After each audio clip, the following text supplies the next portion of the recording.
नाज़रीन, शहदादपुर वासिन वफ़ाक़ी हुकूमत तरफ़ां पेश कल बजट ते मिलियल जुलियल रद्द अमल ज़ाहिर कयो आहे। इन हवाले सां पेश आहे शहदादपुर वासिन जा ही वीचार। हिन बजट में मुंहिंजी नज़र में कोई वॾो लाभ हासिल कोन थो थिए। हाँ, हिकु ॿ ॻाल्हियूं वॾी ज़रूरियूं आहिनि जेके माना हिन बजट में सुठियूं थियूं आहिनि। हिन में ख़ासि तौर ते जेको डिफेंस जो बजट थोरो घणो घटायो वियो आहे ऐं उन सां गॾु हेल्थ ऐं एजुकेशन जो जेको आहे सो थोरो बजट वधायो वियो आहे। इहा हिकिड़ी सुठी ऐं मुस्बत ॻाल्हि आहे। पर मां इहो चवंदुसि त थोरो वधाइण जे बजाए ऐं थोरो घटाइण जे बजाए तमामु घणो डिफेंस जो बजट घटाइणु घुरिजे ऐं हेल्थ ऐं एजुकेशन जो बजट वधाइणु घुरिजे।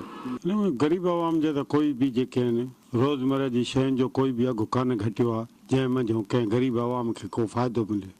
ही जेका चवनि पिया त आवाम दोस्त बजट आहे या बिल्कुलु जेका आहे ग़लति ॻाल्हि आहे। जेका बजट पेश कई वई आहे उहा सरमाएदारनि जे लाइ आहे ऐं आवाम जेको आहे उहो बुख बदहाली ऐं जेको आहे बेरोज़गारी जी चकी में पिसी रहियो आहे ऐं हीअ जेको आहे 17% जेका GST टैक्स जेका आहे लागू कई वई आहे इहो आवाम जे मथां मुंहिंजे ख़्याल में त हिकिड़ो बम जेको आहे महांगाई जो उहो फाड़े वियो आहे। बिल्कुलु जेको आहे असीं मुतफ़िक़ न आहियूं ऐं हीअ जेको आहे कूड़ा जेके नंग अखर पेश करे आवाम खे बेवकूफ़ पियो बणाए वञे। अच्छा, कारनि जे मथां जेका आहे उहा टैक्स जेका आहे उहा घटि कई वई आहे। एयर कंडीशनर्स जेका आहिनि उन्हनि जे मथां जेका टैक्स घटि कई वई आहे ऐं ॿियूं जेके बि लग्ज़री जेके शयूं आहिनि उन्हनि सभिनी जे मथां जेके टैक्सिस आहिनि उहे घटाई वियूं आहिनि। जॾहिं त खाइण पीअण जूं जेके आम शयूं आहिनि आम जेके वाह पे में अचनि थियूं पियूं उन्हनि सभिनी जे मथां टैक्सिस जेके आहिनि उहे वधाई वियूं आहिनि। के बि शयूं उन्हनि सस्तियूं कयूं आहिनि उहे त सभु अमीरनि जे लाइ सस्तियूं कयूं न।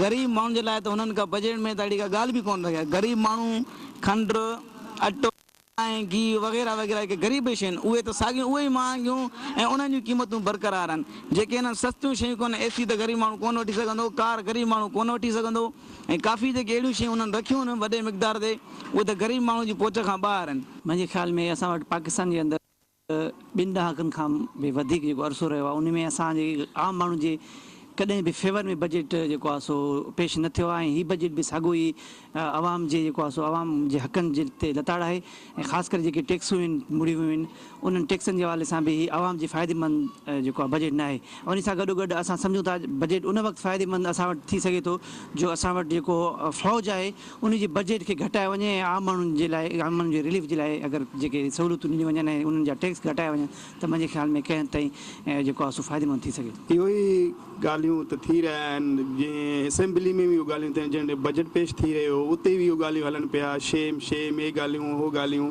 माना ग़रीब खे को बि फ़ाइदो हिन बजट को न थींदो। बक़ाया जंहिं टाइम बजट पेश थियो उन टाइम बि तव्हां ॾिठो सॼो बजट मां जेको असेंबली हॉल हुयो मच्छी मार्केट लॻल हुयो।